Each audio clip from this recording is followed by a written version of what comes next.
கனடாவின் தமிழ் சமூக உணவு பயணத்தில் இன்னும் ஒரு முக்கியமான மைல்கல் நந்தூஸ் கிச்சன். நந்தூஸ் கிச்சன் தன் இரண்டாவது கிளையை 7230 கராச்சி டிரைவ் மார்க்கத்தில் வெற்றிகரமாக திறந்துள்ளது.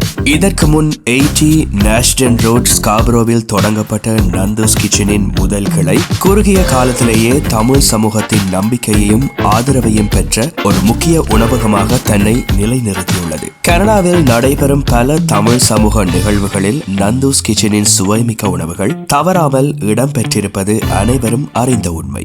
பிஹைமி ஒருங்கிணைப்பில் நடைபெற்ற செம்மணி நிகழ்விலும் நந்தூஸ் கிச்சன் வழங்கிய பங்களிப்பு உண்மையிலேயே அளப்பரியது.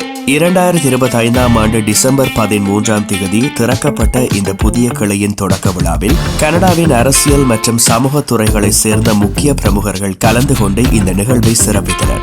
மார்க்கம் தோன்ஹில் பகுதி அரசியல் செயற்பாட்டாளரான திரு லோகன் கணபதி, MP ஜுவனிதா நாதன், ஸ்காபரோ கவுன்சிலர் நீதன் ஷான் ஆகியோர் கலந்து கொண்டு நந்தூஸ் கிச்சன் குழுவிற்கு தங்கள் வாழ்த்துக்களை தெரிவித்தனர். அதேவேளையில் தமிழாரம் Ketheesh, behind me media, Canada Uthayan Thiru Logendralingam, ME24 Anton, ஐயா ஃபார் யூ உள்ளிட்ட ஊடகங்களின் பங்கேற்பு இந்நிகழ்விற்கு மேலும் சிறப்பு சேர்த்தது. சுவை, தரம், சேவை இந்த மூன்றையும் ஒருங்கிணைத்த நந்தூஸ் கிச்சன் இன்று தமிழ் சமூகத்தின் நம்பிக்கையான உணவகமாக தன் பயணத்தை தொடர்கிறது. எதிர்காலத்தில் நந்தூஸ் கிச்சன் கனடா முழுவதும் மேலும் பல கிளைகளை திறந்து தமிழ் சமூகத்தை தாண்டி அனைத்து சமூகங்களிடமும் தன் சுவை மற்றும் தரத்தால் ஒளிர்ந்து நிற்க வேண்டும் என்பதே எங்களின் ஆவலான விருப்பம். அவர்களை உயர்த்தி அவர்கள் வெற்றியை மேலும் பெரிதாக்குவது நம் அனைவரின் கடமையாகும். பிஹைண்ட் மீ சார்பாக நந்தூஸ் கிச்சன் குழுவிற்கு எங்களின் மனமார்ந்த வாழ்த்துகள் என்றென்றும் தொடரும் வெற்றி பயணத்திற்கான உறுதியான ஆதரவும் என்றும் நிலைத்திருக்கும்.